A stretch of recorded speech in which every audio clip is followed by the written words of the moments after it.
Hello everyone, my name is Marilena and I will be your hostess for today. Together with me I have Peter, our senior market analyst at IronFX. Hello Peter. Hello. Thank you for joining us today as we're looking at the fundamentals and driving the markets currently. So Peter, a new day, a new week, how has the USD been behaving? Well, we had the drop of the US dollar on Friday. Practically it was caused by a report by Wall Street Journal which stated that Fed policymakers seem about to start discussing the size of future rate hikes. Now that implies that practically the November rate hike still is a 75 basis points rate hike, but from December onwards we may see the Fed slowing down the pace of its monetary policy tightening in order to come to a halt around mid to quarter 3 of 2023. That tended to weaken the US dollar. However, during today's Asian session, early European session, we saw the US dollar recovering some substantial ground. So it may have been only a temporary effect, given also that we have no statements by Fed policymakers. I would expect the fundamentals to continue to support the notion of a rather hawkish Fed, at least for now, which could in turn provide some support for the USD. And how did US stock markets react?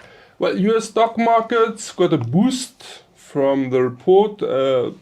Definitely the scenario of Fed pausing its rate hikes in some time in the future tends to provide some support for US stock markets. On the other hand, I would have to note that the stagnation of the US economy will at some point have an effect also on the earnings reports of companies. So the potential for further bearish movements of US stock markets are still present. On the other hand, US stock markets currently are focused on the earnings season, and we have a high number of high profile companies which are to release the earnings reports for quarter 3 this week. Depending on the rates and figures which are to come out, we may see also US stock markets rising or dropping dependently. Across the Atlantic, how's the pound been moving?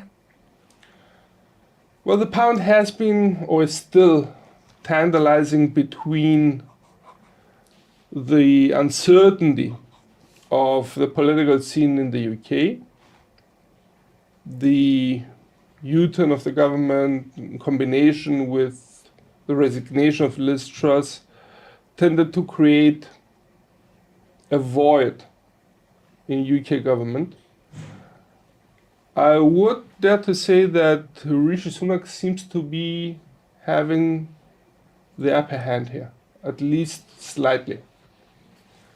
And it was characteristic that former Finance Minister Jeremy Hunt declared his support for Rishi Sunak, so that's a plus. I would like to see how this whole thing plays out, and we may see the pound starting to stabilize once the picture gets clearer. And across the world now, I understand that Japan intervened in the markets on Friday. What's the latest update? We had a market intervention on Friday, correct, by Japan. Actually, there was a strengthening of JPY, which reached as low as, if I'm correct, 145.5 yens per dollar. Since then, though, we have to note that JPY continued to weaken. So practically it has relented a substantial amount of the gains it had made on Friday. Overall, I would note that, once again, the ultra-loose monetary policy of BOJ is the main root of JPY's weakness. And we may see the situation intensifying given that on Friday we have also BOJ's interest rate decision. On the other hand, we have to note also that we had some warnings from Japanese government officials. It wasn't exactly a warning, it was more like signal that another market operation is possible. So the markets are trying to navigate exactly between these two, i.e. on the one hand, the ultra-loose monetary policy of BOJ. On the other hand, the possibility of another market intervention by Japan. And how about China? China, we had some mixed signals. We had the release of the GDP rates and the industrial output, the retail sales, a number of economic indicators as well as the trade data. And it was characteristic that we had an industrial output that jumped, which was a positive also for the Aussie. Also, the GDP rate accelerated substantially, and that was another positive. On the other hand, though, I would note that we had a deceleration, a substantial deceleration of the retail sales growth rate of China for September. And that tends to create some worries about the demand of the internal side of China's economy, which is substantial for the Chinese economy. Also, we have to note here that lockdown measures are still being imposed given that we have the zero COVID policy of China. And last but not least, we note the Congress of the Chinese Communist Party, at which Xi may have disappointed the market with his reshuffling. So we have some mixed data and at the same time some mixed fundamentals. Let's not forget also China's housing market construction sector, which is in deep trouble. So the overall situation is not exactly good yet, or at least it seems to be holding on, but still struggling. And what's on the calendar for today? Today we highlight definitely the preliminary PMI figures for October. We already had France's, Germany's, and Eurozone's readings, which were quite interesting, especially given that we had readings which continued to drop, and especially Germany's manufacturing sector showed that it had an even deeper contraction for October. That was also verified practically by the contraction noted by the composite PMI figure for the Eurozone, which goes practically across countries, across sectors, and definitely the fundamental picture here is not good for the Eurozone. I would also note the release from UK, the services sector, and the US manufacturing sector. And how about the rest of the week? We have a number of releases. We make a start with Germany's IFO indicator, which is expected to drop, and that could weaken the euro on Tuesday. I would also be noting from the US the consumer confidence indicator, which is also expected to drop and could weaken the US dollar. On Wednesday, we're getting from Australia the CPI rates. That's a big issue because it's expected to accelerate. If that's the case, we may see they're also getting some support, not only because inflationary pressures are still strong in the Australian economy, but such a release could set in doubt the planned easing of the hiking path of RBA. RBA had started to slow down its rate hikes, and we may see an acceleration of the CPI rate in Q3, practically reversing or at least setting some doubts about that easing. I would also note on Wednesday the release of BOC's interest rate decision. The bank is expected to hike rates by 75 basis points. Definitely the strong employment data and the inflationary pressures in the Canadian economy tend to imply that the aggressive hiking should continue. On the other hand, at some point, Bank of Canada will have to hit a halt on the hiking path, and it may start signaling that, I wouldn't say the end, but a slowing of the hiking path is coming. On Thursday, I would be highlighting definitely ECB's interest rate decision.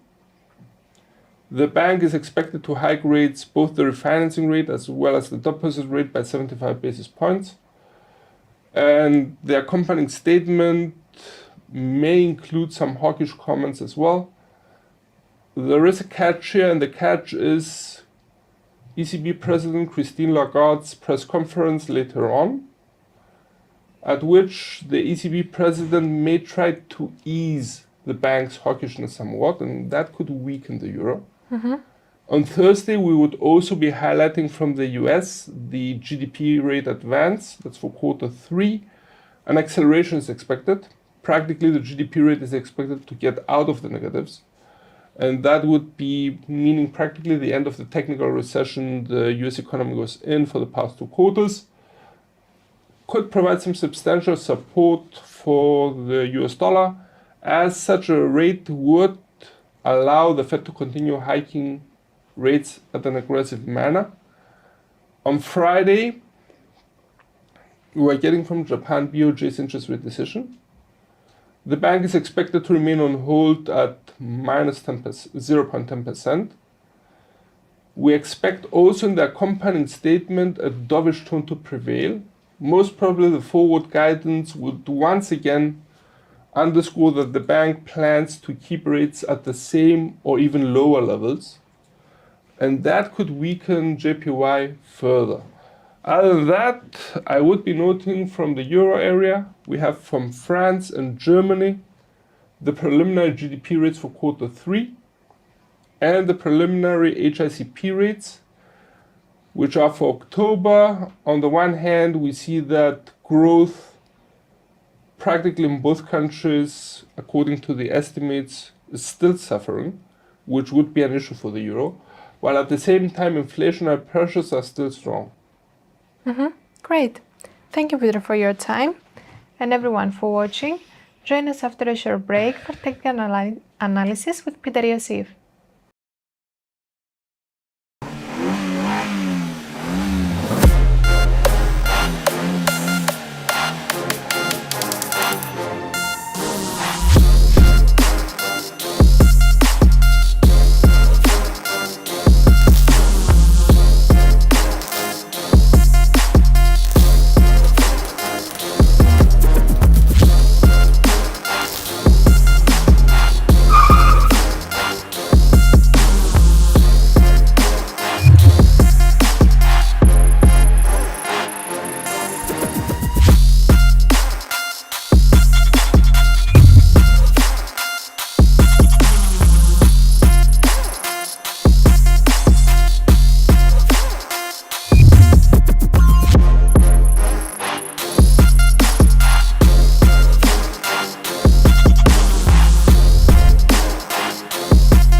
Welcome to the technical analysis part of the presentation for today.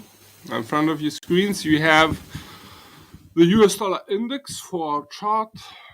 All charts to be presented are to be of the same time frame, unless otherwise stated. Now, with no time to waste, we see that the US dollar index has maintained a sideways motion practically for the past few days, despite the wide drop which it experienced on Friday. As we mentioned, the fundamentals. It has recovered some ground during today's Asian session. That would be leading us, though, to a widening of the channel in which it operates. It moves with the lower boundary being now set at 111.75.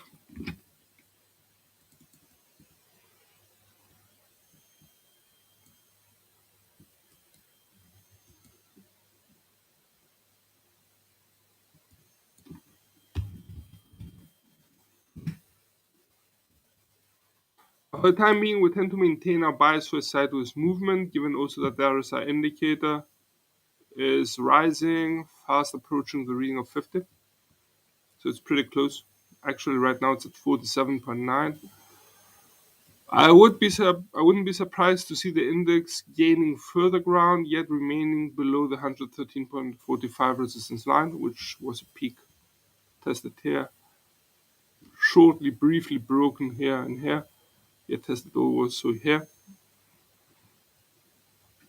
Should the bulls take over, we would require clear breaking of the R1 and the price action to start aiming for the R214.70. While to the downside, should the bears take over, we may see the price action reversing direction, breaking the 111.75 and aim if not breach the 110.80 support level. Let's have a look at EURUSD. EURUSD, which tested practically the 0.9870, that could rise a little bit, just slightly, somewhere here. That would be the 0.9855, 75, sorry.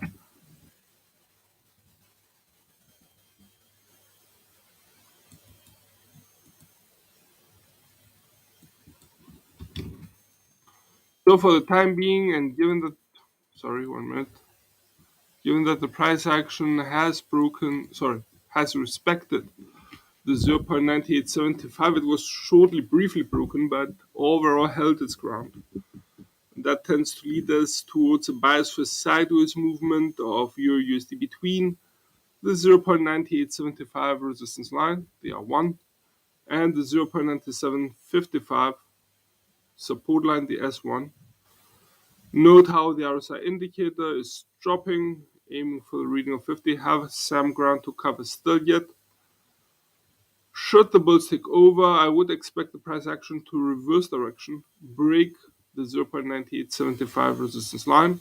That would be a prerequisite. And start aiming for parity level.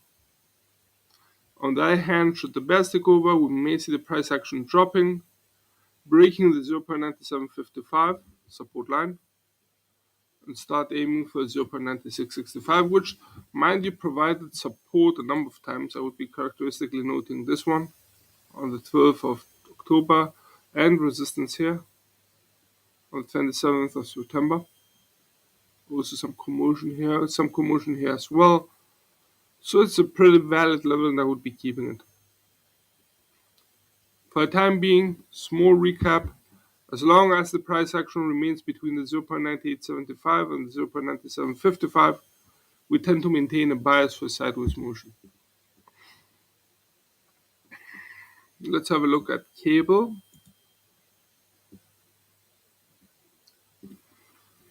Cable which rose, interestingly enough, that leads us to change our support and our resistance lines. A level here at the 1.14. Definitely we will be changing this one as well.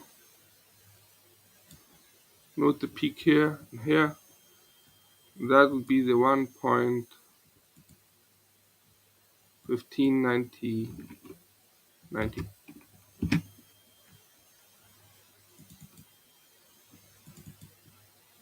Let's correct the labels. The R3 still stands.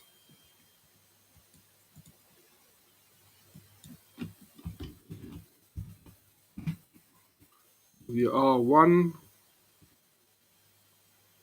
now to be placed at 1.14.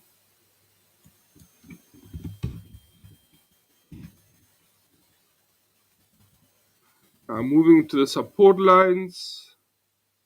Okay, that was briefly broken, but I would keep it. Provided me support here and here. So that's pretty valid. I'm keeping that one, the 1.1145. And definitely I will be keeping the 1.0925. Note the wide drop, which was reversed at this level. It was a beautiful V-shaped movement. And even lower, we note the 1.0760.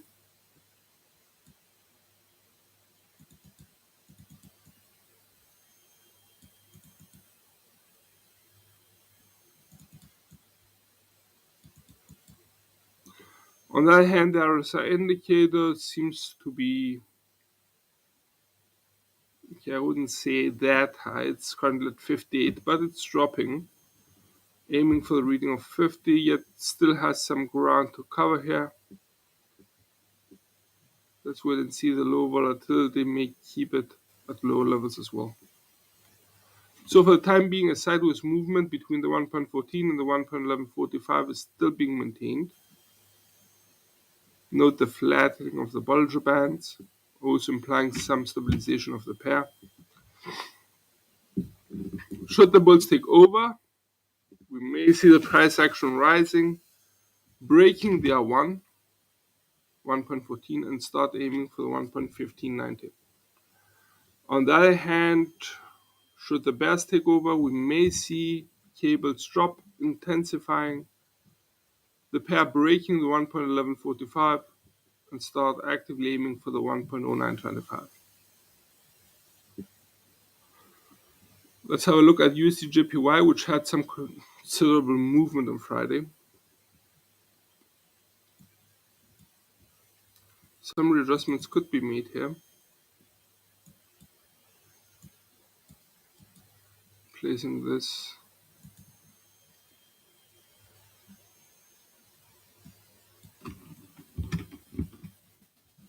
at 150, one support line.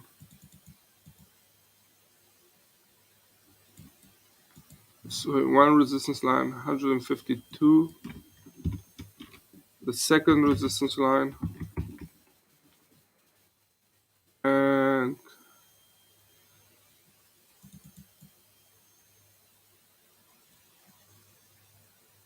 I would be placing also mid-level here.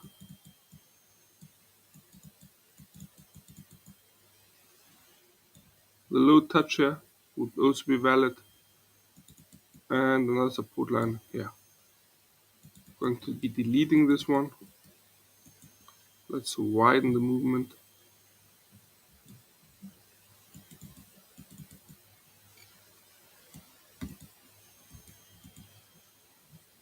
Let's correct the labels.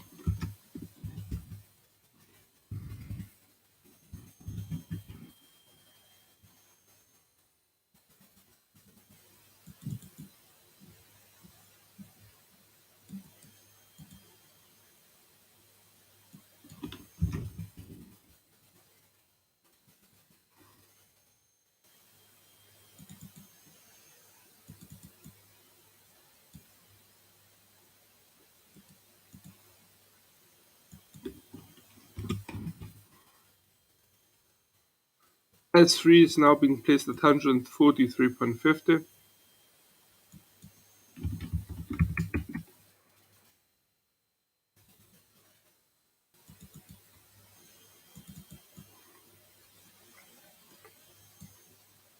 S2 to be placed at 145.50.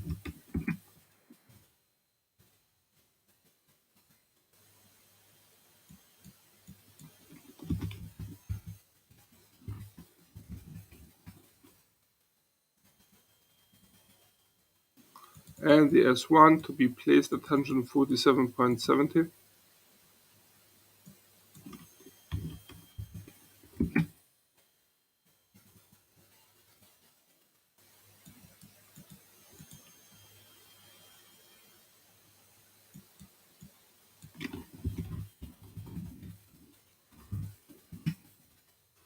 So we tend to maintain a bias for a bullish movement. I wouldn't be surprised to see the price action of USD/JPY breaking higher. Mind you that the upward trend lines were both interrupted, but a new one has started to emerge. And it's interesting to see that in the 1 hour chart.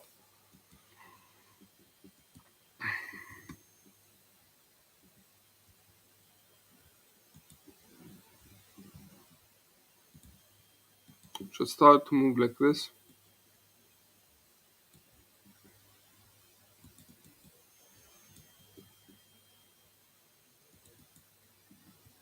Moving back to the 4 hour chart, characterizes the movement. So in which case I wouldn't be surprised to see the price action reaching the 150 resistance line, break it, and start aiming for the 152.50. That was a level which was tested practically on Friday before the market got an intervention by Japan to defend JPY.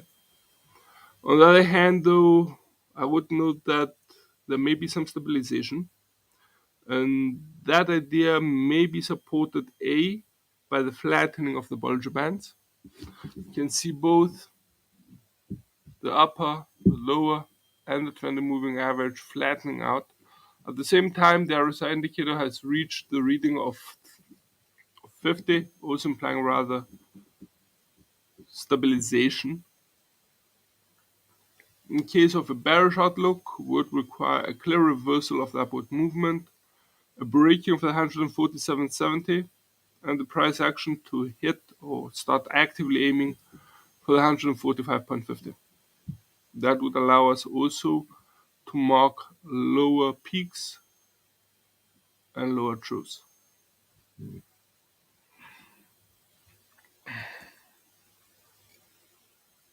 Okay, we got a comment here about Euro USD and the direction. Let's have a look at it. Give me a sec. Just going back.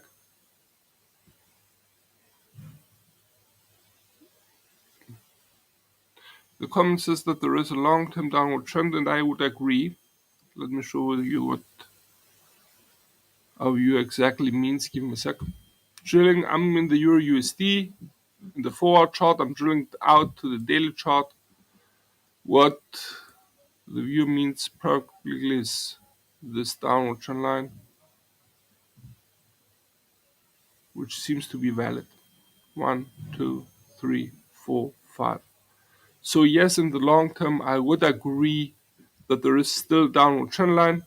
On the other hand, though, I would note the relative stabilization, if not even the rise of Euro USD. So it depends on the outlook of the trading. If we're talking about long term, yes, a bearish position is still valid. If we're talking about a short term or daily chart, or a day trader, then definitely the sideways movement seems to be maintained. Going back to the USD/JPY, we have mentioned practically the possibility of stabilization between the 150 resistance line, the 147.70 support line. On the other hand, though, we may see the bullish tendencies continue breaking above the 150 and start aiming for the 152.50. For the time being, the rise doesn't seem to be stabilizing. Drilling back into the 1-hour chart, it's a little bit more clear. However, we have to note that there is a slowdown of the rise. 4-hour chart again. Let's move to the second safe haven currency pair. That would be USD/CHF. USD/CHF, which has dropped and seems to be stabilizing between the R1 and the S1. Let me readjust a little bit the labels so we get a clearer picture.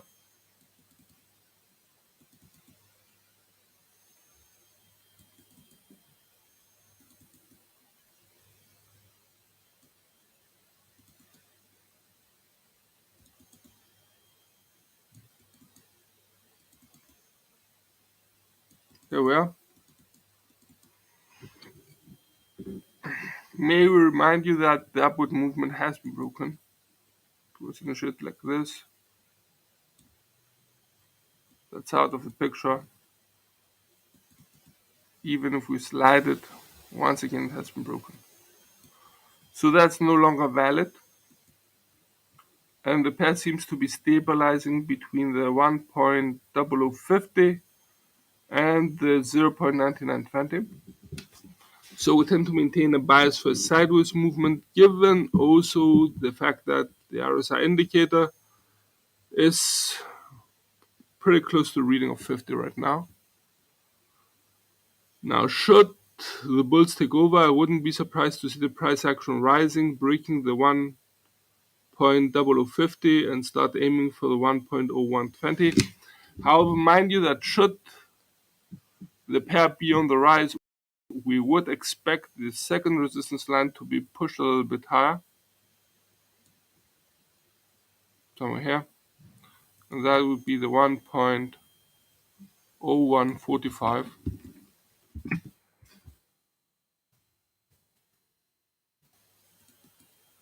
Make a correction on the second resistance line label.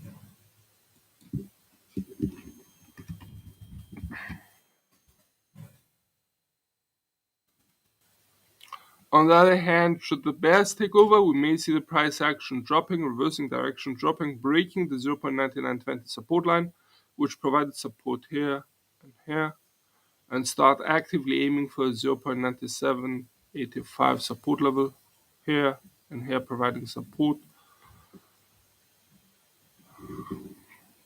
That should be about it about the USD-CHF. Let's have a look at AUD-USD, commodity currency pair AUD-USD. Also in sideways movement between the 0.6345 and the 0.6195. Also note that the RSI indicator has dropped, just broken below the reading of 50. Seems to be slowing its drop somewhat, implying some stabilization. So I would expect the price action, despite actually breaking the 0.6345 that was on Friday, I would keep the R1. Now one could argue that we may be rising this a little bit higher, somewhere here. Not in my opinion. I would be standing by the valid resistance touches here, here, here, aimed for here. So I would consider this still to be rather valid, 0.6345, and I'm keeping that as the R1. To the downside, the low boundary of the current sideways movement seems to remain at the 0.6195, given the true here. Should the bears take over, we may see the price action dropping, breaking the 0.6195, possibly testing, if not even breaching the 0.6110. However, I would like to have a second look at the validity of the 0.6110. Yeah, touch here. And the S3, 0.5980, touch here. I'm keeping both of them. Okay. Drilling out to the 4-hour chart. Let's make some corrections in the labels.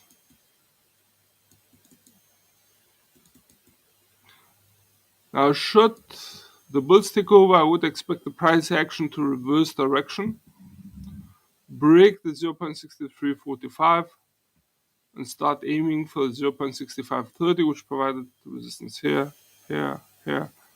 So it's all over the place here. It's pretty valid as well. It was the upper boundary of its past sideways movement between the 27th of September and the 6th of October.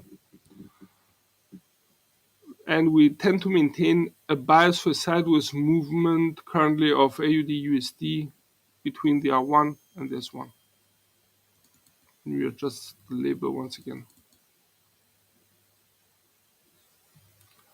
Let's have a look at USD CAD, another commodity currency pair.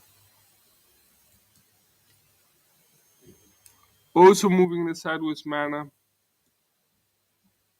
breaking to the downside a little bit here, the low boundary, but it quickly recovered higher. So we tend to maintain our bias for sideways movement between the 1.3835 and the 1.3660. Mind you that the RSI indicator is running along the reading of 50, also implying rather indecisive market. Despite the rise, it seems to be stabilizing somewhat.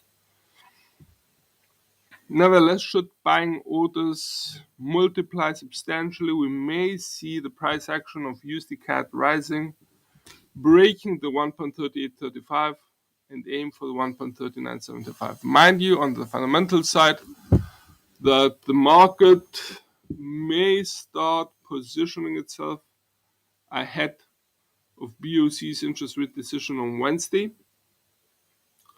And should a hawkish BOC being expected, we may see buy orders multiplying. On the other hand, should the bears take over, say for example, sorry, my mistake, should a hawkish BOC being expected, then we would expect the bearish tendencies for USD CAD to increase. On the flip side, should an easing be expected, we may see the bullish tendencies for USD CAD increasing. Also, we may see bullish tendencies for the USD CAD increasing should the US dollar strengthen further. Should USD CAD be on the rise, we would expect it to rise, break the current upper boundary of its current sideways movement, the 1.3835 resistance line, and start aiming for the 1.3975, providing resistance here. On the other hand, should the downward motion be maintained, we may see the price action reversing direction, breaking the 1.3660 and start aiming for the 1.35.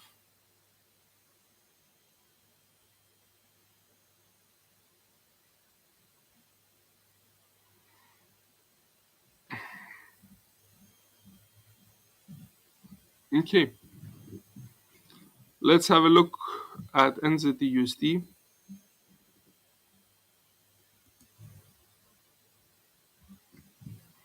NZD-USD, which in contrast to other currencies seems to be on the rise. And before that though, let me make some corrections here because we haven't visited this pair for a long period.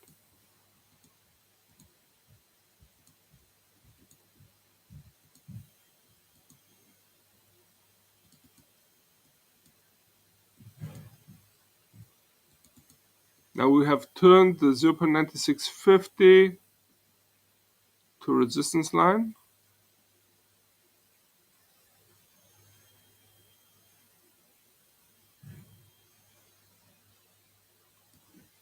And I would be keeping this touch here as a resistance level. Also, it was tested as support level. I think it's valid. Also here it's tested once again, and then above it another one. So I'm keeping this as the final resistance line, and that would be the 0.6080. Let's lock this in. Let's make also the necessary changes on the label side.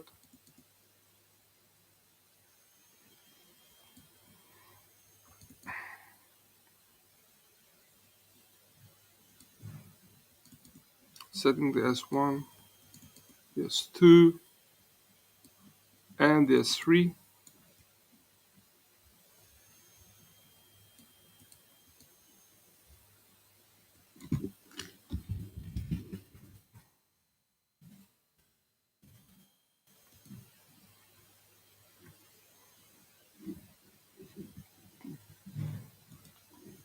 Let's now correct also the S2 at 0.5535.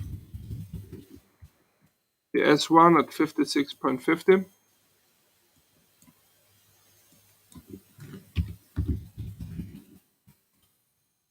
The R1, the first resistance line, being placed at 0.5810.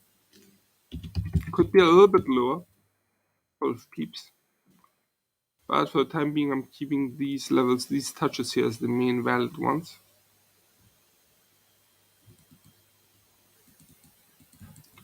Second resistance line being placed at 0.5940. And final resistance line being placed at 0.6080.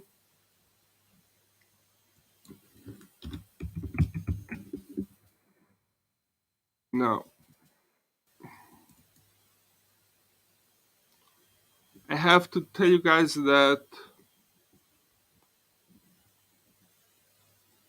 colleagues at the research desk had suggested to lower slightly the first resistance line somewhere here to touch this, while the support line goes even a little bit lower to touch this. It's also valid. I'm not saying no here, but overall here the big question is not so much the resistance support lines as much as the direction. So I would be highlighting practically that we have an upward movement,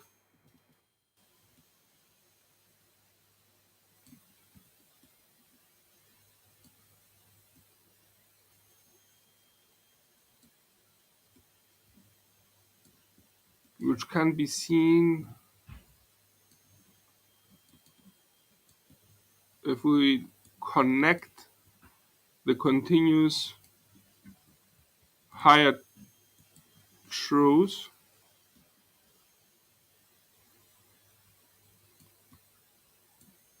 Now you can see that there has been a stabilization here, and this is the big question. The question is whether the price action has an upward movement, and that's being supported by the idea that we have one throw, a second throw, a third throw here, and an interruption, in which case we have no upward movement. It has been broken by a lower throw. On the other hand, we may say that we have still higher peaks, and this throw has merely just shifted the upward trend line to the right. In my opinion, the big question here is that it has been broken. And I would expect a stabilization of the pair, given that it has also broken once again the upward trend line here.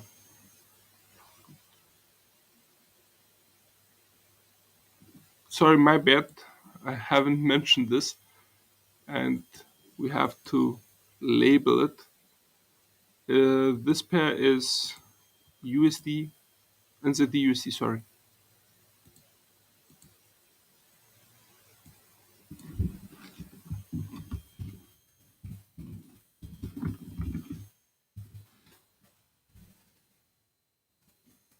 And widen it so it becomes clearly more visible.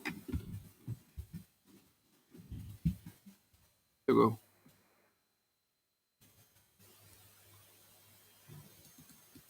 So at this point, given also that the RSI indicator is running along the reading of 50 at the 4-hour chart, we tend to maintain a bias for a sideways movement at the current stage.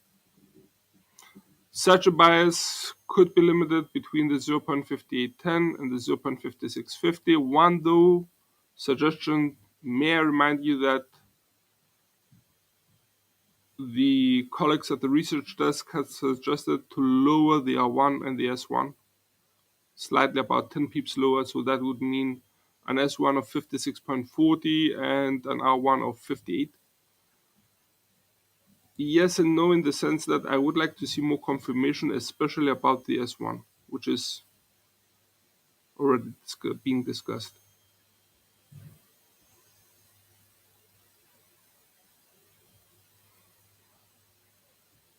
Let's have a look at gold.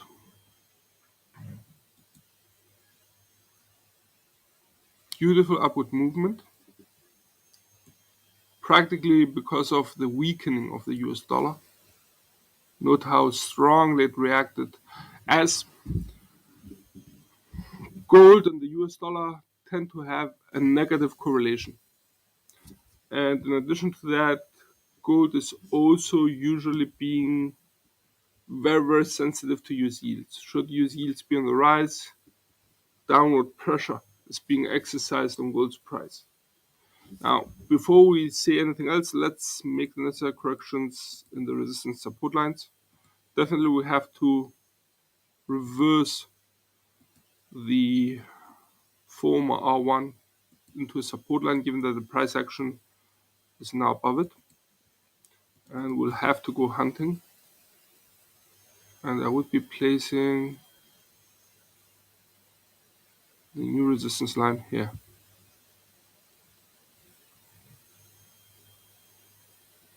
And you have also here some support. So practically this level, despite being broken a couple of times, it has found some support once, twice, 3 times, yet has also provided some resistance here. So that's a pretty valid level. And the next one would be placed, that's more obvious, yeah, or even a little bit lower, yeah. So one could discuss both levels here, but this one has more touches to test it. So for the time being, let me delete the fourth one. Let's correct the second one, and that would be the 17 in red, 1710. Ouch, too high, sorry. 1707.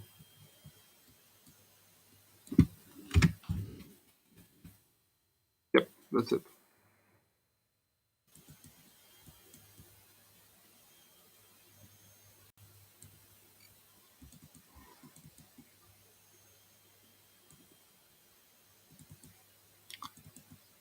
Now let's make the necessary corrections on the labels as well, so we'll get a clearer picture here.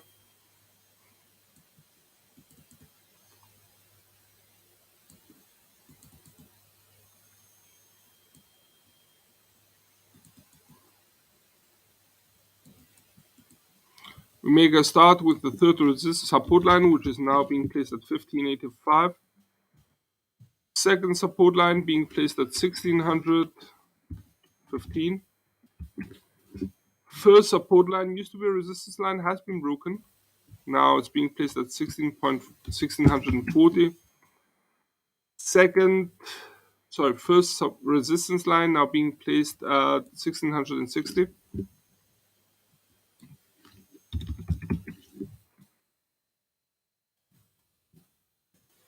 Second resistance line being placed at 1685.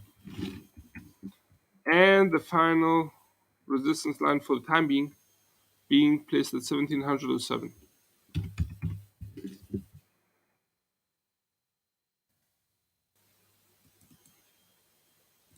I know some of you guys are also placing commas here on the resistance support lines. I tend to avoid it. Gold's price action is far more volatile and could create wider moves. Anyway, for the time being, and that should become more clear if we drill out to the day 1 hour chart, you can see that the upward movement has been interrupted. There was an upward movement here, and the precious metal price has stabilized, has even some slight bearish tendencies as the RSI indicator drops and hits the reading of 50. Now moving back to the 4 hour chart, we expect initially a stabilization of gold's price between the R1 1660 and the S1 1640. Should the bulls take over, I wouldn't be surprised to see the price action rising, breaking above the 1660, start aiming for 1685. On the other hand, should the bears take over, I wouldn't be surprised to see the price action dropping, breaking the 1640 and start aiming for 1615.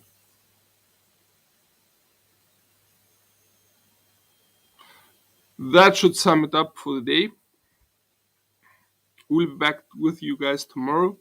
Tomorrow we'll also be having a deep look at US stock markets, namely the Dow Jones, S&P 500, and Nasdaq. For the time being, from all of us here at IronFX, best wishes for solid trading.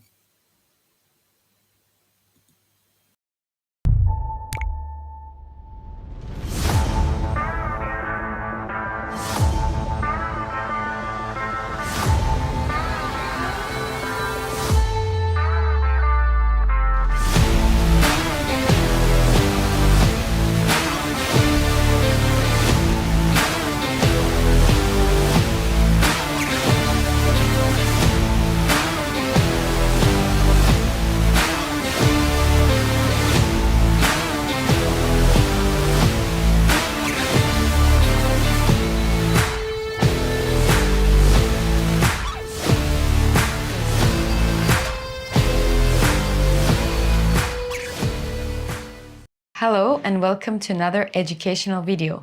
As part of our technical analysis series, we would like to look at trend lines. A trend line helps technical analysts determine where market prices are heading.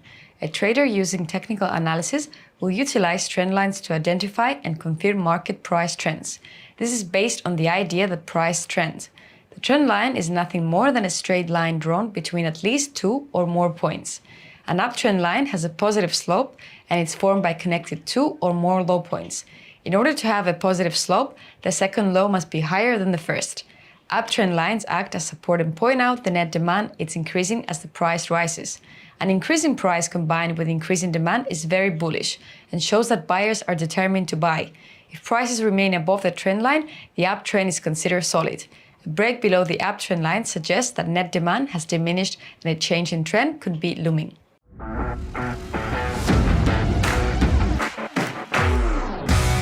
A downtrend line has a negative slope and is created by connecting 2 or more high points.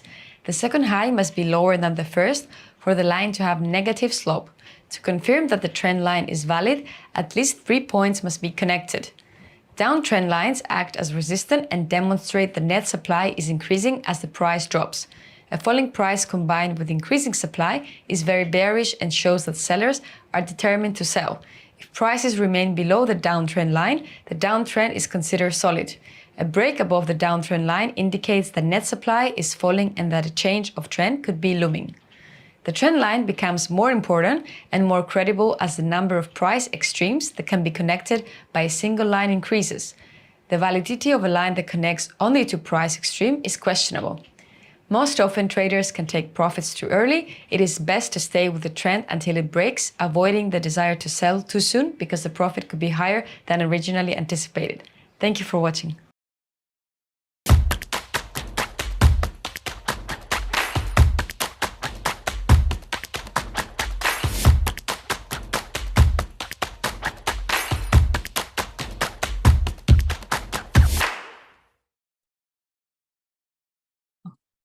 Hello, can you guys hear me and see me? Welcome to another session with IronFX. My name is Annabelle.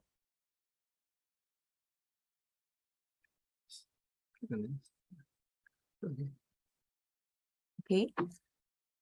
So welcome, Posthumous. Welcome, Deepesh. Hi, Juha. Hi.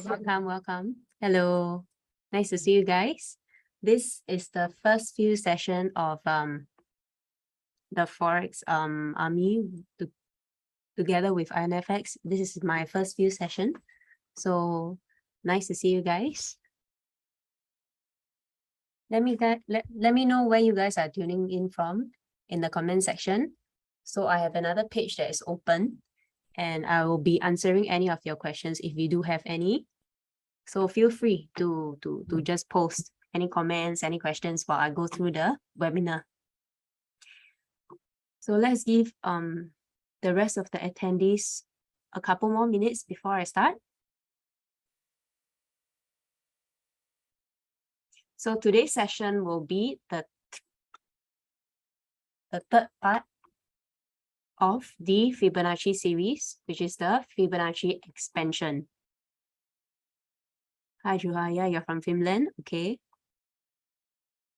Peter, why have the markets been ranging? Which markets are you talking about? So maybe this couple of hours might be a bit sensitive because there's a big news coming on tonight, the CPI. All right, GU, maybe we can take a look at that later. So yeah, to answer, Juha, you're from Finland. I am tuning in from Singapore. Nice to see you guys.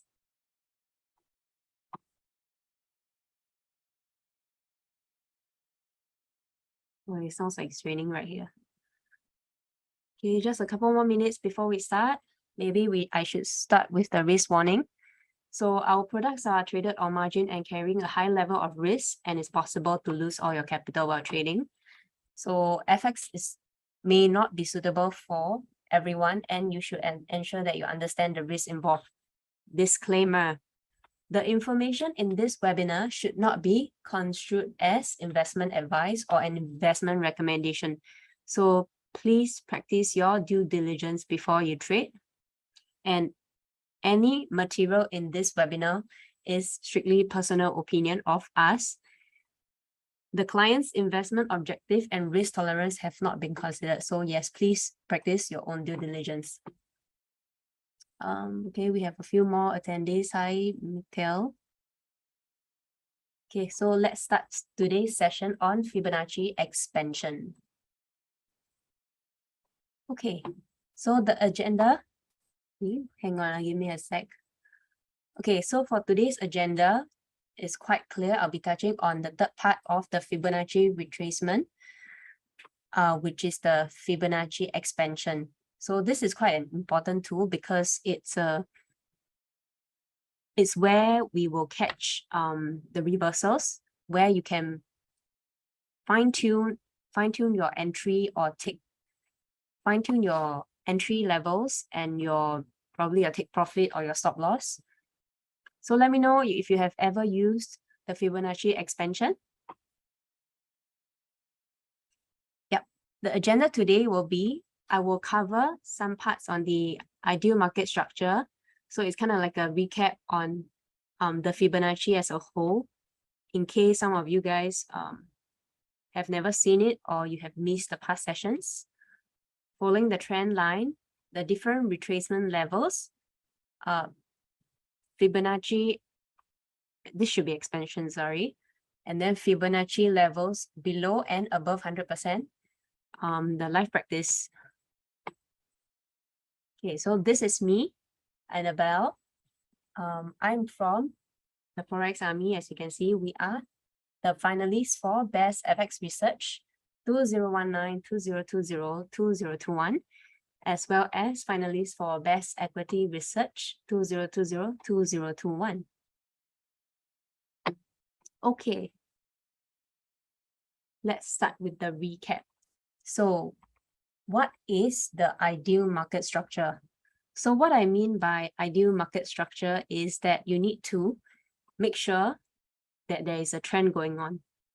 So let me just draw. Okay, as you can see here, this is an ideal market structure. It's a very nice, bullish momentum right here. So you do not want to go to the 15-minute time frame to catch all the small waves because it will be inaccurate. So in any case, if you are using a Fibonacci retracement tool, we would highly recommend to use the 4-hour or the 1-hour chart because it's cleaner in this manner. Yeah. Okay. Okay, so for Fibonacci, to draw an accurate Fibonacci, we try to catch significant, maybe I go to the next slide first. We try to catch significant swings like this, big movements. Okay, because this will make your levels more accurate. We are looking for swing highs and swing lows. So usually these are captured in the higher time frame, meaning the 1 hour or the 4 hours. So what I mean by insignificant swings means probably if you are scalping your trades, you will be looking at 5 minutes, 15 minutes, or half an hour. So these swings are very insignificant because they're very choppy.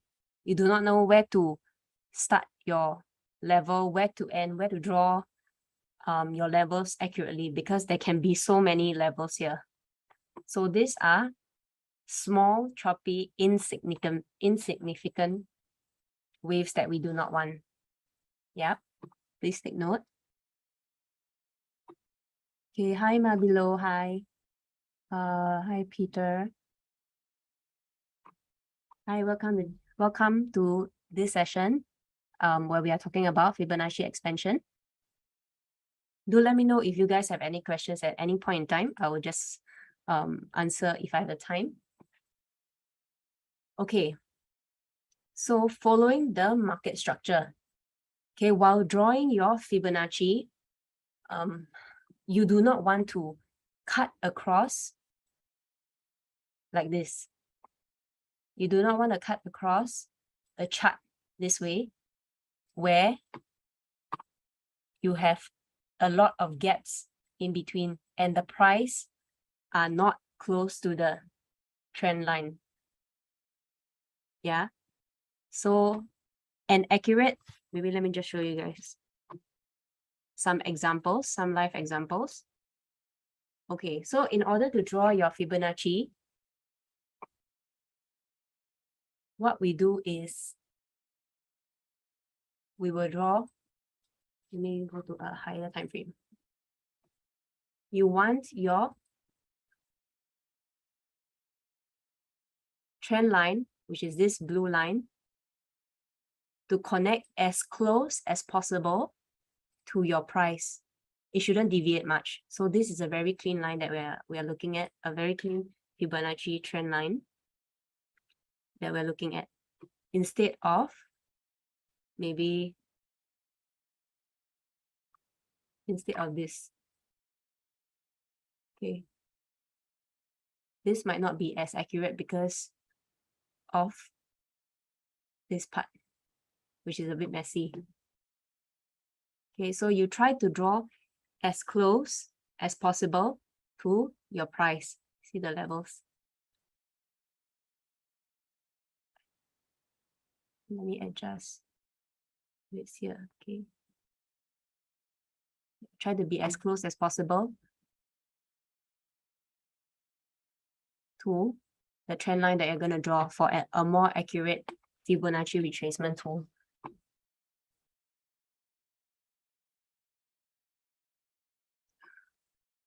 Okay, back to, okay, so this is wrong because you can see that the gap is very wide. So this might not be a good Fibonacci trend line that we are looking at. So there are two rules that I always follow. The trend line must follow the price structure clearly, and the trend line can deviate, but not by too much. Okay, so in this example here, this line that they draw is very clean, where the prices are following the trend line. So this is a nice Fibonacci retracement. Okay, so let me refresh your memory on the different Fib retracement levels. So we have previously already learned here. This is the Fibonacci retracement, which is between 0 to 100. Anything that is beyond the 100 will be your extension. So this one we are looking for the Nike tick. This is covered during the previous session. Later I will show you guys how you can find previous session on IronFX website, because these are all recorded. And today we are learning Fibonacci expansion, where it goes below the 0, meaning the negative zone. So these are called expansion.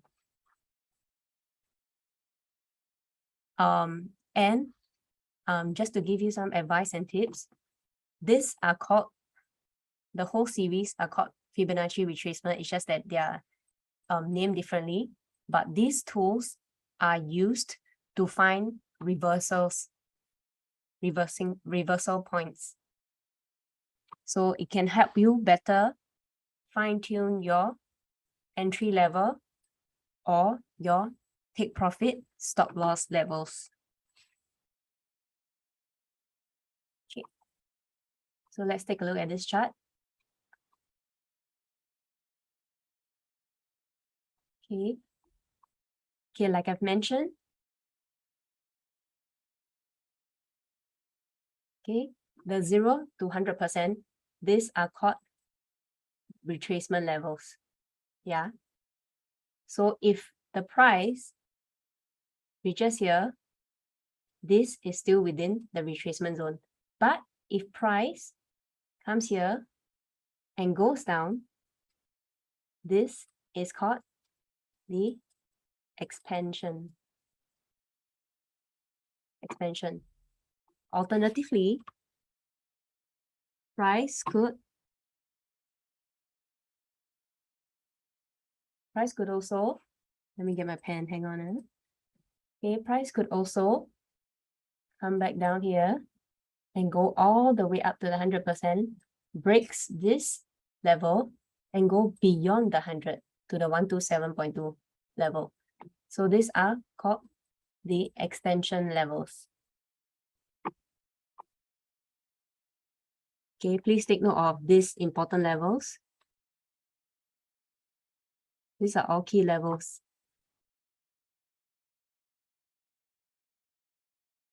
Okay, so Fibonacci levels below 100%, and how do we spot the levels, and are they really useful? Let me know in the comment section how many of you guys have actually used the Fibonacci expansion. So in my opinion, actually Fibonacci expansion will not be as useful on its own. Mikhail, I've used the retracement. Okay, that's great. But have you guys used the expansion before? So in my opinion, I feel that expansions are not useful on its own. It's not very effective. It has to be used with all the other retracement tools like your extensions and retracements. So at the end of the four sessions, you guys should know how to use it all together, where we can use the confluence to fine tune all our entry levels or take profit. Okay. So some examples before I go to the live trading charts. So I have put in some effort to go back in time to find some of the good examples that can simplify what are Fibonacci expansions to help you better understand it. So for Fibonacci expansion, you can see here, I think this is, let me see. This is GU. Okay, so just now someone, Peter, you have mentioned GU. Okay, this one would be GU, but probably in July. So this example you can see here.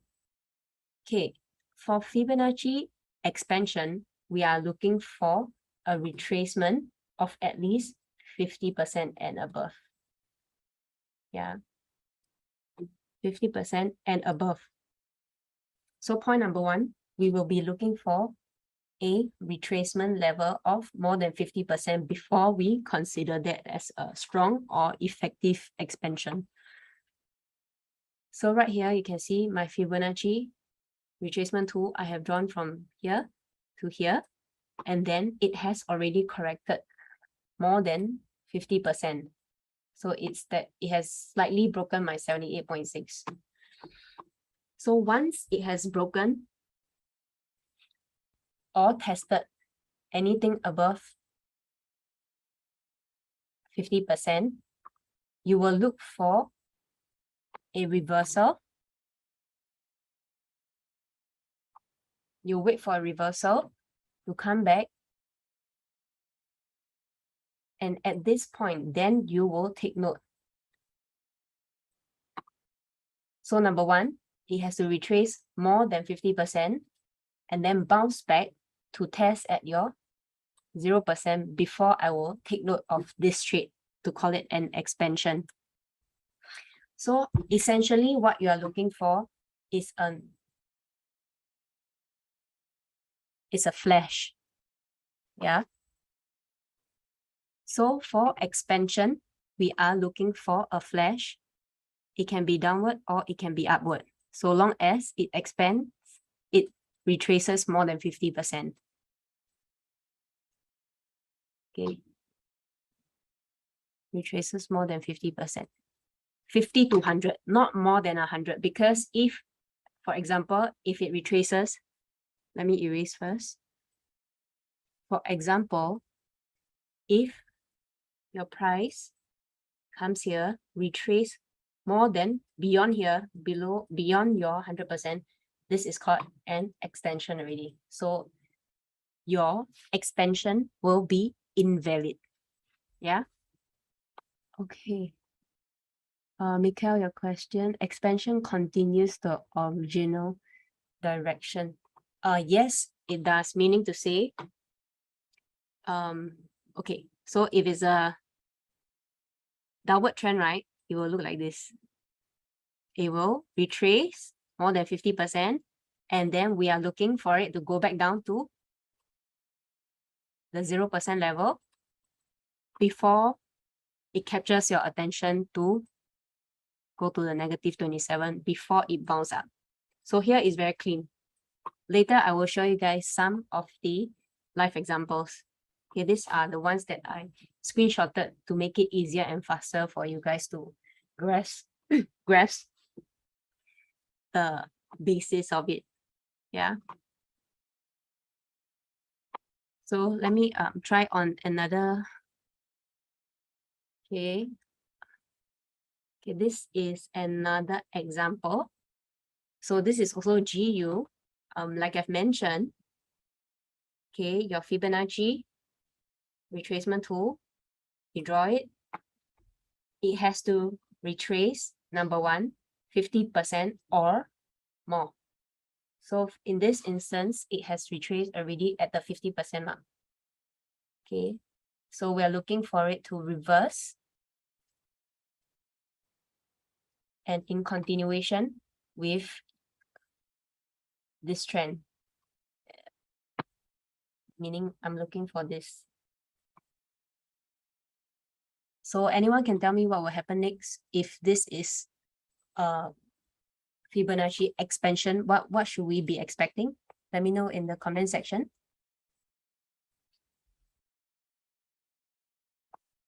So like I've said, we're looking for the flash. Okay, I have some comments. Yes, it will go in this direction. Let me show you guys. Okay, so just now it came back down to test here, right? And then it goes up to the 0% level, which we are looking for. So the two things we're looking for is for it to retrace more than 50%. And then second point would be that it touches the 0% level. So at this point in time, when it touches, you should get an alert, or you should take note that if it goes beyond here and touches the minus 27.2% level, it should bounce off. So usually, for my take, how I trade is, at this level, I will wait for it to come to this zone. I will wait for a confirmation that is going upward. Obviously, I will use other tools like my retracement or my extension, my projection, and maybe other key levels to make it a more accurate trade. But in general, once it breaks off here, it's time for you to take note. And if it comes to the negative 27.2 level, I will take a short. It can be long as well, depending on how you draw your flash. So it can be this, or it can be a long.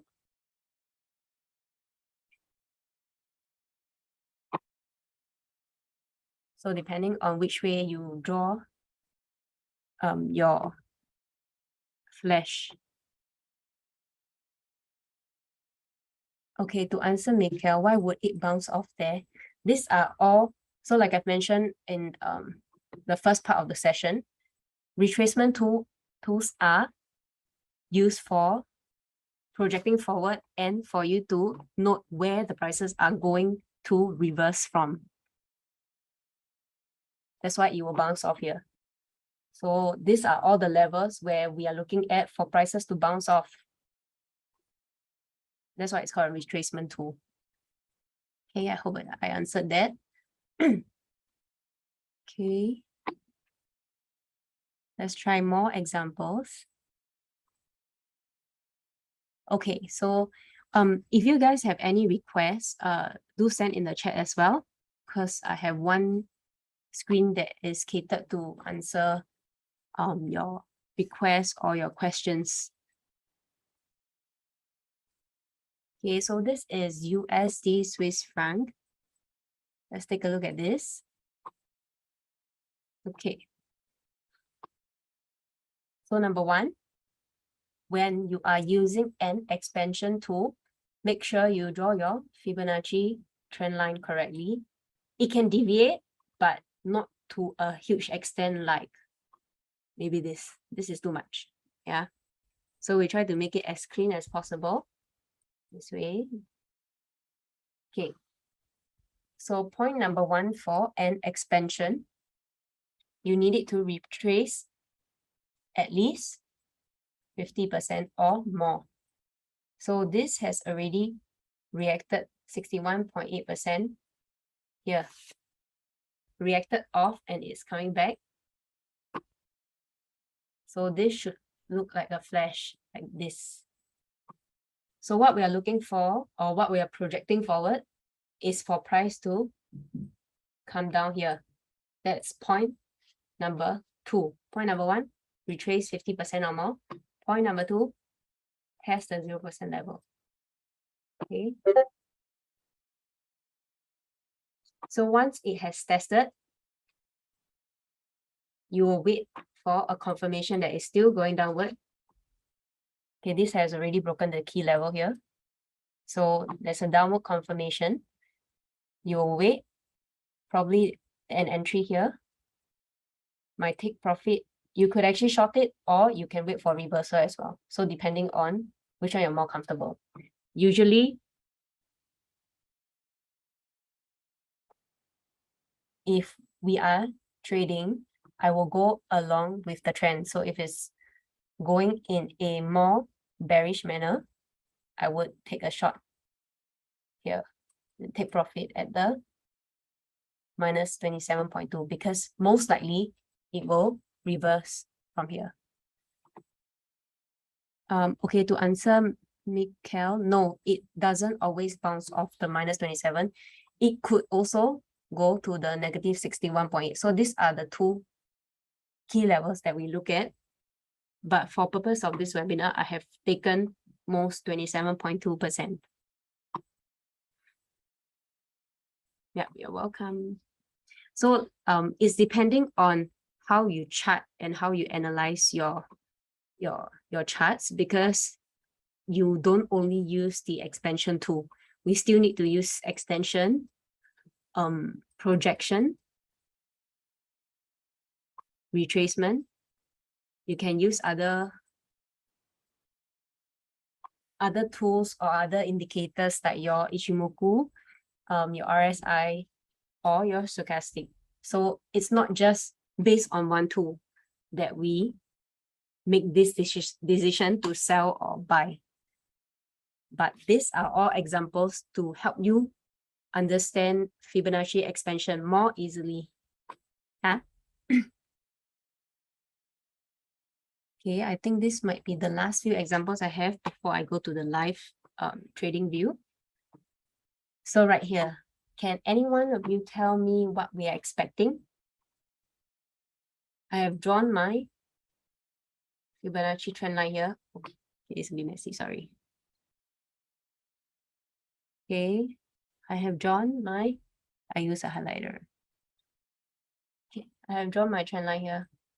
This is a very nice and very clean retracement trend line. Okay, so number one, we are looking for prices to, yes, okay, it's not necessarily 50% only.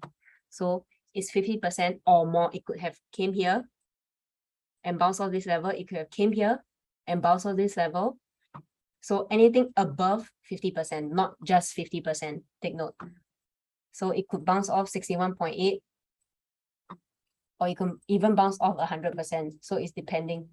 So it could come all the way here and then just go up this way. Yeah. But please note that if prices touches the 100% and goes beyond the 100%, is expansion is invalid. Okay, it will become an extension. So anything beyond the 100% is an invalid expansion. Take note. Okay, so yes, to answer Mikhail, yes, we are waiting for it to bounce off the 50% here, or 61.8, or even 100. So it could be any levels, but yes, we are waiting for it to bounce off and goes in the direction of where your trend line was drawn. So you can see here,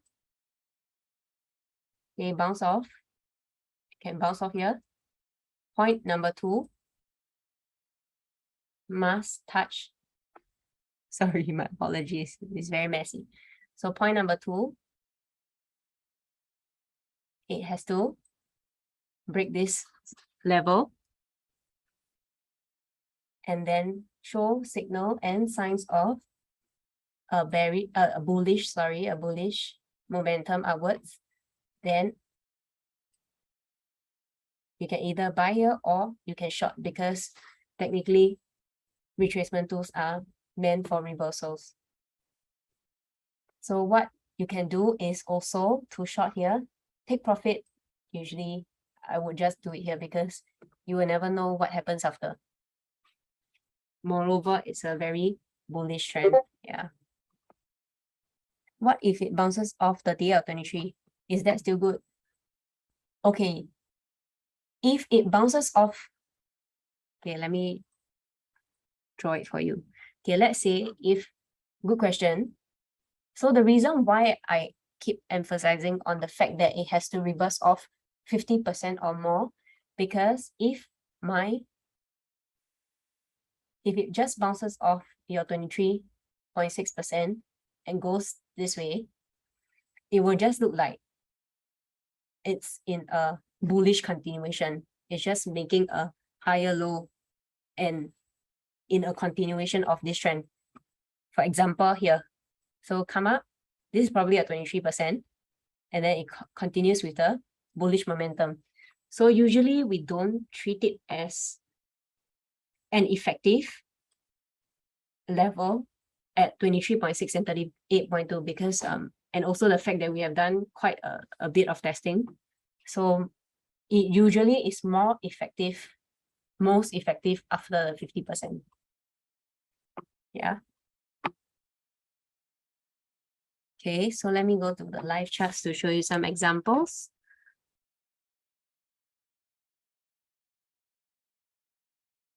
Okay. Let me find a good example for you guys. Okay, we can try this. Let's try maybe US. If there are any requests, please send in. I can do it. Oh shoot! Sorry, this one is slightly messy.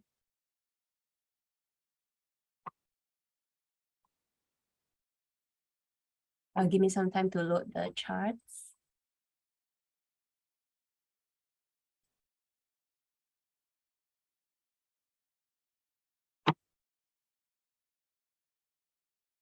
Okay, let's take a look at this. Okay. So let's try to use a Fibonacci expansion here. I'll try to spot some in the live trading view.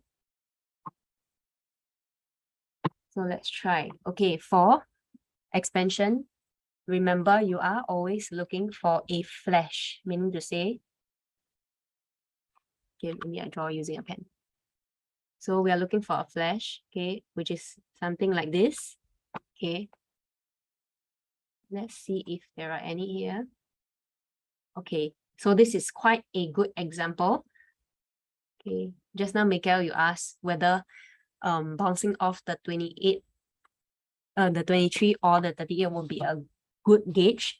Here I'm telling you that it will not be quite a good gauge because usually it should react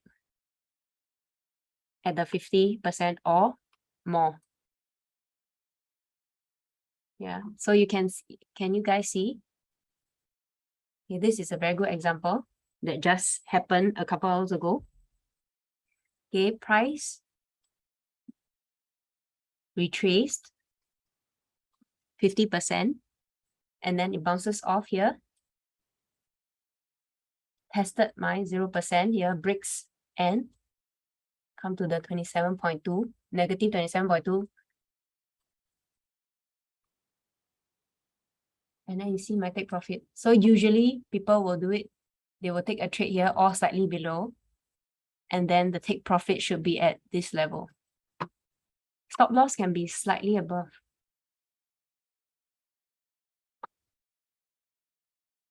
Okay, this is how we usually use retracement tool to place our entry level, our stop loss, our take profit. So it helps you to fine tune it together with other tools. Yeah. Okay, so aside this, maybe I try to use all the tools together to show you what a confluence is like. Okay. So I'll usually draw a retracement first. Okay, you can see that it's reacting off the 61.8. So I will just leave. Where's my tool? Oh. Okay, I'll leave the 61 because it's kind of testing here and it's rejecting.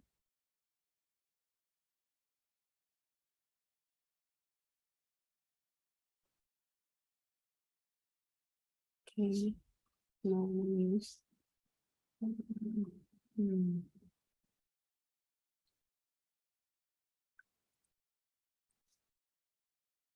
Okay, what I'm trying to do here is I'm trying to give you a good example of a confluence where we use the Fibonacci expansion extension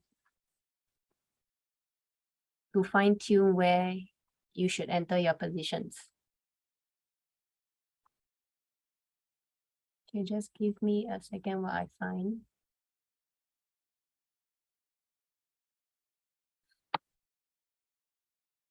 Okay, so now price is right here at this 134.95 level. What I can do is, okay, it's kind of ranging, so it's very hard to predict what might happen, and especially if there is a big news coming tonight. So maybe this is not a very good example.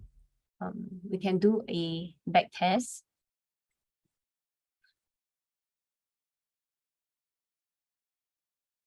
Okay. If you guys have any requests, please send in. I can see on my screen on the left.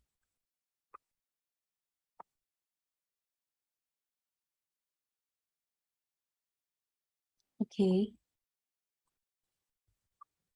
Okay, maybe we try USDJPY, then I will go to gold.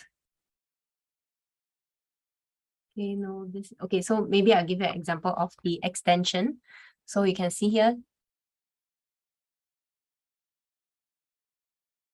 as you can see here, this is what we call an extension. So for example, if we do a, let's chop off. Yeah, so for example, if market is in this manner, yeah, I'm doing a back testing to show you some examples. Okay, so let's say if market is somewhere here now, what I would do is I would draw the retracement levels to see. Okay, so number 0.1, you want it to retrace more than 50% fulfilled because it has already broken the 78.6. I will wait for it to test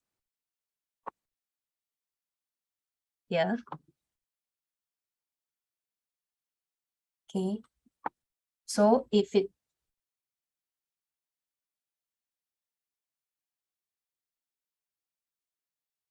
Okay, as you can see here, it's already broken the 100%. So this is what we call the extension. So this tool will bounce off the 127.2 level because for Fibonacci retracement, they are reversal tools. So here, I would then try to see whether, okay, wait, number one is already broken, so you can't see whether there's a flash because once it's broken, the 100% is invalid already. So this is called an extension. But what you can do is, let's try doing this.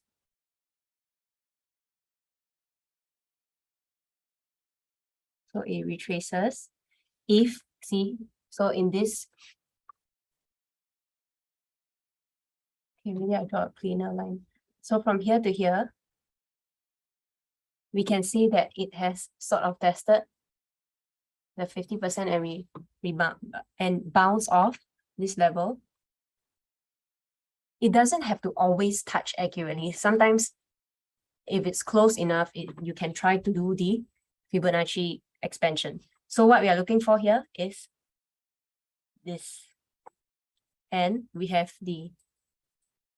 also a bullish confirmation here. This way.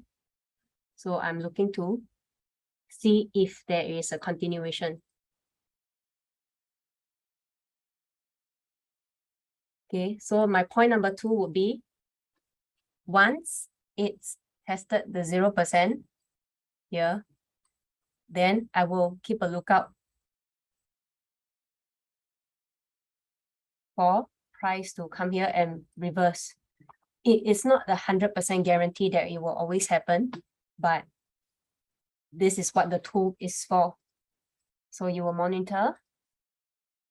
Okay, it looks like it didn't break this level, so this is not a valid expansion. Yeah. Okay. So what do you normally do? We have a question here. What do you normally do during the year, the end of the year when the markets are ranging? To answer that question, if markets are ranging, sometimes it also shows volatility, which is good for traders. But if you are not confident using the tools, or if you feel that it's too volatile, sitting out is an option as well, because being neutral is good instead of having to trade when you are uncertain. Yeah. Okay, when it breaks 100%, it's an extension or expansion.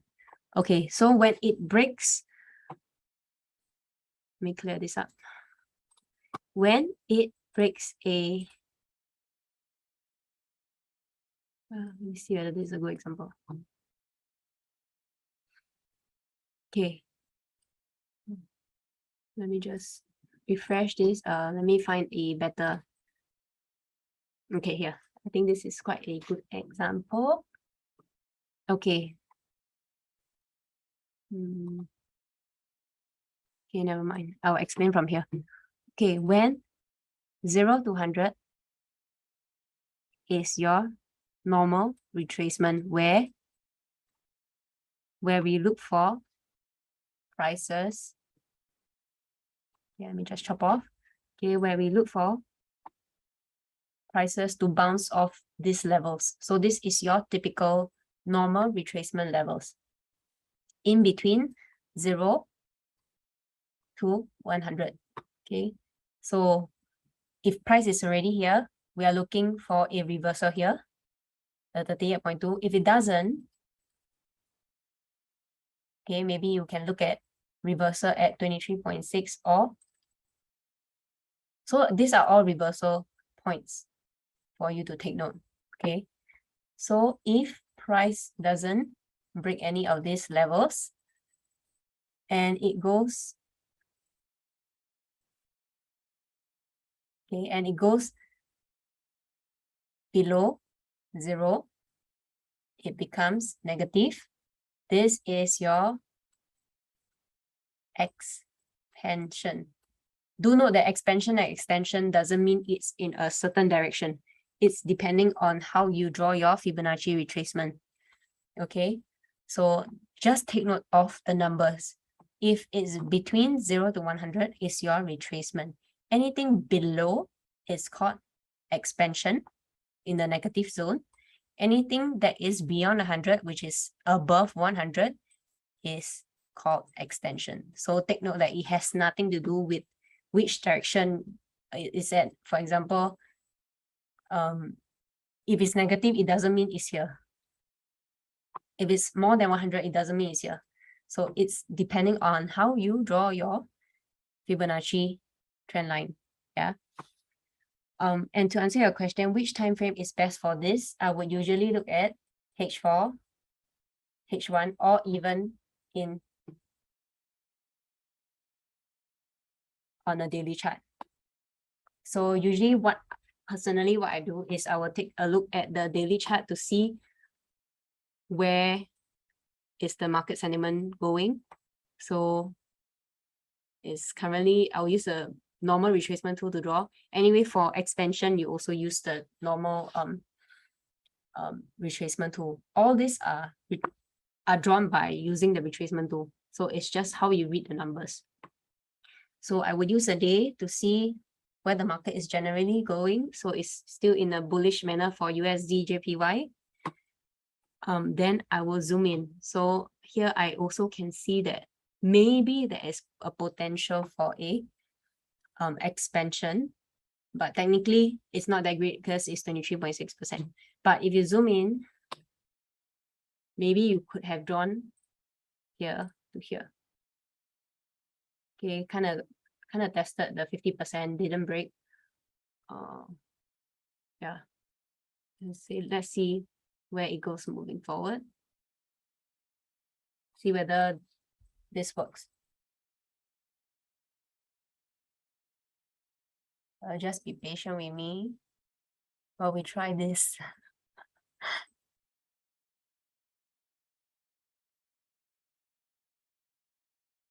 Oops. Is it? Okay, anyway, I'll use another. I'll just do XAU gold USD. Before I run out of time, I'll do a quick one on this. Anyway, yes, to answer your question, 1 hour, 4 hour is the best for Fibonacci. Okay, so here. Okay, right away, I am looking at, this is quite a nice move. This, okay, remember, it always have to be significant. So we are looking at significant movement here, this way, yeah. So my chart would be something like this. It has already tested the 78.6. I'm looking for it to maybe touch here, bounce off, and then wait for it to test. Okay, this is slightly far, but this is technically what an expansion does. So I'm looking for it to test this level. If it breaks, then I'm looking to short here because this is the Fibonacci extension. Okay, it's at the 127.2%. So I'm looking, if it breaks here, I'm looking for a short here to come off. If it doesn't, and it becomes to test here, I will look for it to break this level first before I go to my Fibonacci expansion here, touches here, short it. Okay, but if you want me to do, okay, I don't think I have the time, but in general, this is what we're looking for the expansion. Okay, maybe I do a simpler one. Give me a sec. Okay, I'm at the 1 hour time frame. Okay, so what we're looking at is, remember the flash, right? So this looks like a nice flash right here, significant movement. Okay, we can try to look up for the, yeah. So here you can see that price has reacted off more than 50%. That's what we look for.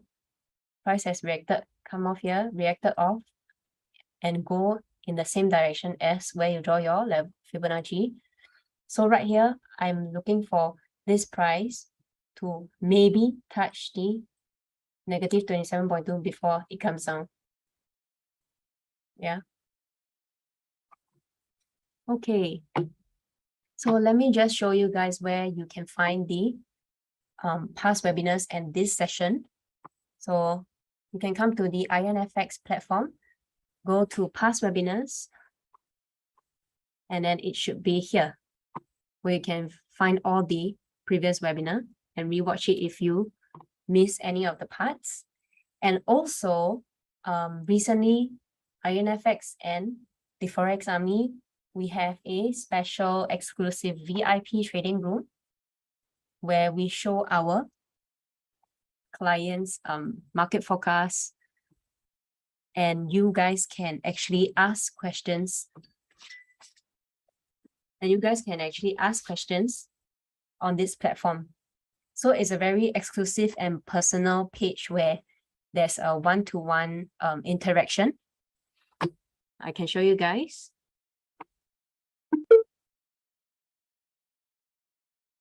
Okay, so you just come here. This is an example of how the page will look like.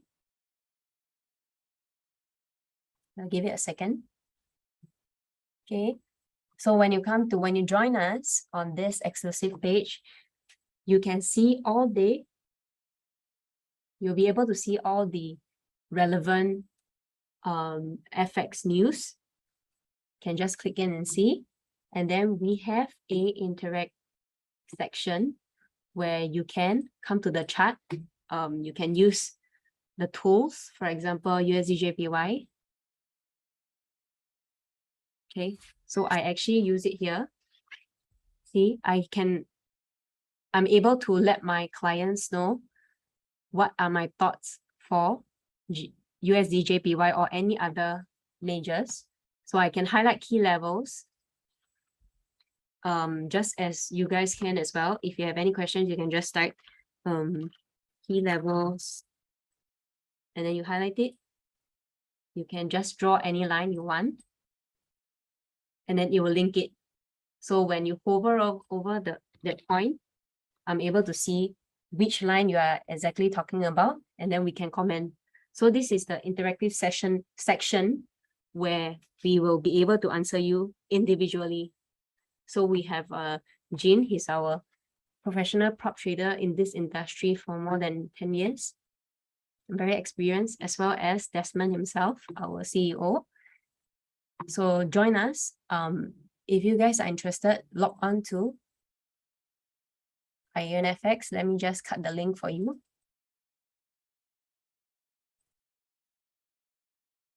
Okay, go to IronFX. I'll cut the link for you for easy access. Okay, we have you here. So these are the levels. You have a bronze. Give me a sec. Okay. Cut and paste. So this is where you register. Okay, so for to access the premium service, we have bronze, silver, gold, platinum, and diamond, depending on how much you have in your account. So for diamond 30,000 and above, you can direct message any of the traders and ask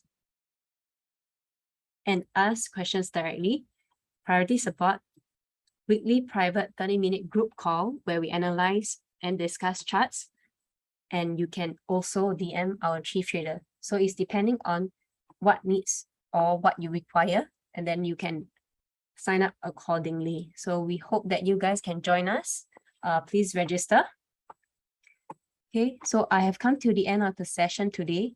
I hope you guys have learned as much as I do. I will see you guys in the next session. Thank you for tuning in.